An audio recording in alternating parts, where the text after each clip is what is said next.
Accordingly, most of the techniques that enable magicians to thrive in this world are meant for those who are not able to free themselves from the ego in this lifetime, which is also why we have practices that promote good karma. Kind deeds, such as donating to charities and feeding the homeless, are wonderful and necessary, but they shouldn't be mistaken for the path to awakening in and of themselves.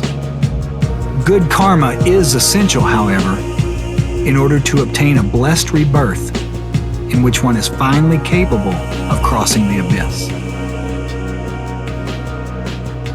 One way to conceive of good karma is a lack of psychic residue. We collect the psychic residue over time from the ego-based thoughts, feelings, and all sorts of other impurities generated by ourselves and others. I'm referring to it somewhat metaphorically, but if you could actually see all of this gunk, you would look something like an object that had been lying on the ocean floor for years and years, barnacled, silty, and encrusted with mud.